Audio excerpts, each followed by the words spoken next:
Wow, it's been a long time, but FLD is back, yes. Woo! Yeah! Thank you. Woo! Thank you. Indeed. Good to see you guys again. Did you miss me? That's a rhetorical question. All right, as you can see, things look a little bit different around here. You'll see some changes as we go along. Anyway, the vacation was great, but to be honest, we are happy to be back. FLD is back! Ready to pump fast and fresh auto news to the masses in a way only we can deliver. Now, even though we took some time off, the news didn't. So we'll do our best to recap the biggest stories that we missed, plus we're going to plug in something contemporary as well. Excuse my hoarse voice, but I am Derek D, and you are watching Fastlane Daily. Ain't that right, Tom? Yeah! Max? Yep. All right, let's do it. Boom! I'm going to need that back.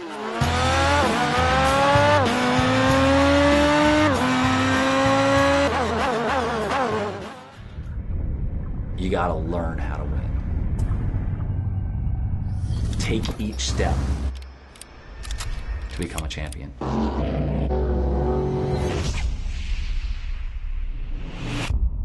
All right, so in no particular order, we're going to get started with the recap. It's a lot. Bear with me. Listen up. All right?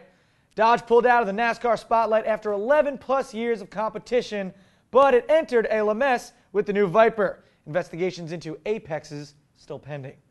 Honda debuted their 2013 Accord with some modest but, much needed updates. Alert your 52-year-old uncle. Maserati announced a new two-seater sports car to take a bow at the Paris Motor Show. Yeah, look at that Maserati hottie. Hey, how are you? Red Bull bought ownership over the WRC from current FIA heads. These race cars had their wings included. Jaguar announced their new F-Type would debut at Paris and then leaked a couple images and details. Looks good. Maybach bit the dust. Sorry, opulent gangster folk and rappers who pronounced it wrong anyway, so yeah, it's done. 2013 Range Rover was leaked, then revealed. Big news is weight savings of up to 600 pounds, Max. That's a lot. Oh, yeah. Yeah, but it still weighs more than a World War II tank. So, yeah. Cadillac teased a new Glamour concept that could be their new flagship sedan. Promises to be about as long as a limousine. Audi's Quattro Coupe concept edged towards production for the 35th year of Quattro in 2015. And may I just add, it looks sexy as hell. I like it. Nissan announced the R35 would not be the last generation of the GTR, with the next version slated for 2018. Computer car for the win. And I call it that because it's smart. It's a really smart car. It probably could drive itself.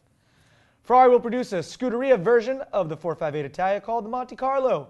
Packing how much horsepower, Tom? 611. 611 horsepower is correct.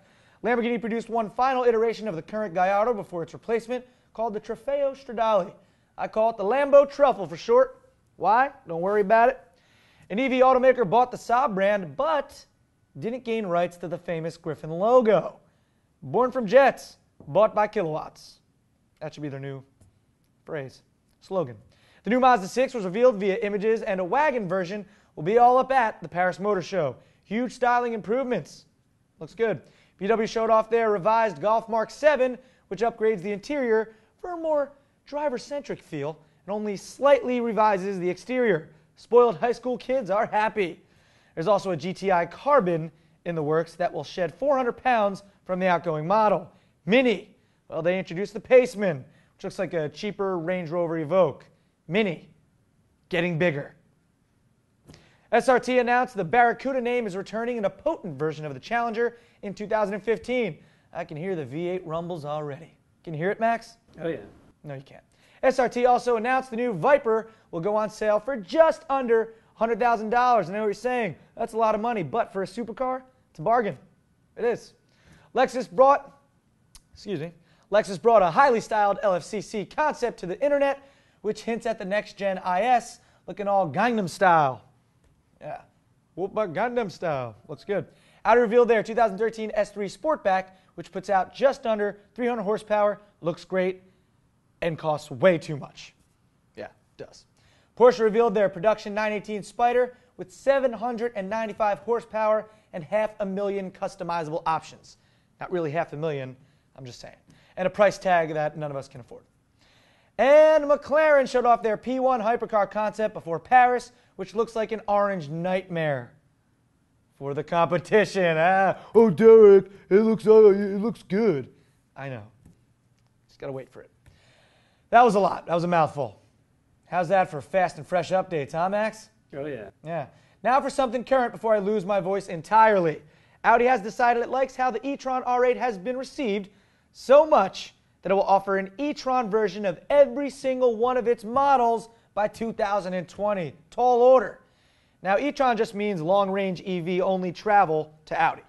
But if the R8 version is any indication of the performance of future models, this tech could be really awesome when used in the full range. All right, we have some announcements. Longtime FLD fans will be pleased to hear FLD Tours is making a comeback, along with some new segments we're pretty excited about. Also, we've got a special guest coming to the studio soon, Pirelli World Challenge driver Shay Holbrook. So all you race fans, be ready. Did I mention she's hot? I just did. With that, that'll be it for Fastlane Daily today. I assure you future episodes won't condense a month of news into a few minutes. Basically, if you love all things auto as much as we do, you're going to want to stick with us, okay? Because this show will satisfy all your auto news needs. And we do it differently, we promise. I'm Derek D, and I'll talk to you folks tomorrow. FLD is back. Boom. Boom, Max. Max. Oh, yeah. Tom. Back. Ian.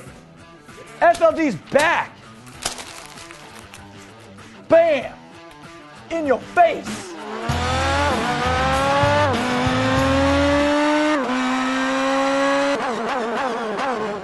Anyway, the vacation was great. Did I say that weird? Vacation? Vacation. We were on holiday.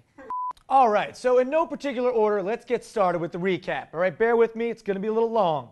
Going to pull through. All right, let's get started. Ow, we're living in the fast lane, baby.